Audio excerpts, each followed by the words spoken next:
অশোকনগরের এই ঘটনায় ছিছি পড়ে গিয়েছে গোটা এলাকা জুড়ে। ঘটনায় রীতিমতো চাঞ্চল্য সৃষ্টি হয়েছে। জানা যায় অশোকনগরে কাউন্সিলরের বাড়ির 30 মিটারের মধ্যে স্কুল ক্যাম্পাসের নাবালিকাকে গণধর্ষণ, গ্রেপ্তার 3 যুবক। বৃহস্পতিবার গভীর রাতে চাঞ্চল্যকর এই ঘটনাটি ঘটে অশোকনগরে। পুলিশ সূত্রে জানা যায় অশোকনগরেরই বাসিন্দা এই নাবালিকাকে প্রেমের জালে ফাঁসিয়ে অশোকনগরের বাসিন্দা নাবালক প্রেমিক বৃহস্পতিবার রাতে একটি স্কুলের পেছনে অন্ধকার জায়গায় নিয়ে আসে। সেখানে প্রথমে নাবালিকাকে মদ্যপান করানো হয়। এরপরে ওই নাবালক ডেকে নেয় আরো 2 বন্ধুকে।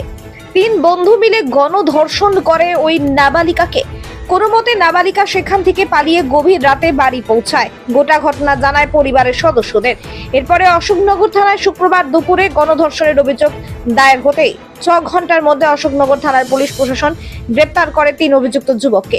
এরপরে এসডিপিও হাবড়া, সিআই হাবড়া, আইসি হাবড়া এবং অশোকনগর থানার ভারপ্রাপ্ত আধিকারিক চিন্তামণি নস্করের উপস্থিতিতে অভিযুক্তদের নিয়ে যাওয়া হয় ঘটনাস্থলে।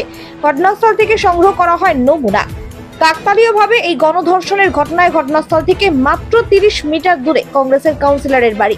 কাউন্সিলরের বাড়ির সামনে লাইট থাকলেও লাইট নেই স্কুল ক্যাম্পাসে। কাউন্সিলর রীতিমতো স্বীকার করে নিলেন যে স্কুল ক্যাম্পাসে লাইট থাকলে এই ঘটনা ঘটতো না।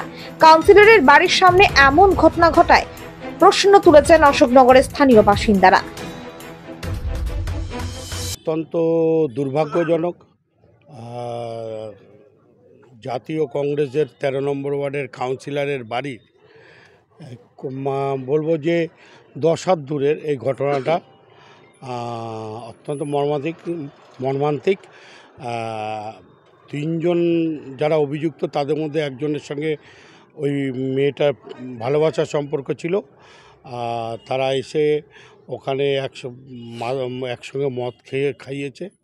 মদ খাওয়ানোর পরে তাদের রেপ করেছে, যেটা শুনলাম, আমাদের সবই শোনা। অশোকনগর থানা কয়েক ঘন্টার মধ্যে আসামিকে ধরে ফেলেছে। 3 জনকে ধরে অ্যারেস্ট করেছে এবং এটা ঘটনাস্থলে নিয়েছে। ওরা দেখেছে সবার থেকে। লজ্জাজনক একটা বিষয়, কারণ পাশেই কাউন্সিলরের বাড়ি, তার বাড়ির সামনে একটা লাইট লাগিয়েছে, তার আন্ডারেই পড়ে এটা দেখাশোনা করার, কিন্তু সেটা করেনি। ওনার একটা পার্সোনালিটি আছে যে এটা দেখাশোনা করা। উনি যখন এইটা মানে ওয়ার্ডের প্রতিনিধি, ওনার তো সব দিকেই নজর দেওয়া উচিত। আর যে জিনিসটা হয়েছে খুবই লজ্জাজনক হয়েছে। আশা করি নেক্সট টাইম যেন এই জিনিসগুলো আর না হয়। শুধু এই দিন নয়, এর আগেও ওখানে মদের আসর চলতো, সেরকমটাই ওখানে মদের আসর হয়েছে, সেটা কাউন্সিলর তো দায়িত্ব ছিল। তার ওয়াইফ, সে হয়তো প্রতিনিধি এদিক ওদিক ছুটতে হয়, তার ওয়াইফ থাকে, তারও তো কিছু দায়িত্ব আছে। এরকম নোংরামো চলছে, তার হাজব্যান্ডকে কনফার্ম করা বা প্রশাসনকে জানানো, সেরকম তো কোনো কিছু হয়নি। আজ হ্যাঁ, ওনার বাড়ির আশেপাশে এরকম ভাবে যে বাজে জিনিসগুলো চলছে, সেগুলো যেন বন্ধ করে। কি মনে হচ্ছে না। এটা আমাদের কাছে কাম্য নয়, কিন্তু এটা গভীর রাতে এই ঘটনাটা ঘটেছে গতকালকে। আজকে সকালবেলা আমরা জানতে পারলাম, যে পুলিশ আসার পরে যে এখানে এরকম একটা ঘটনা ঘটেছে। একদম কি স্কুল ক্যাম্পাসের মধ্যে? স্কুল ক্যাম্পাসের মধ্যেই হয়েছে, স্কুলটা বন্ধ।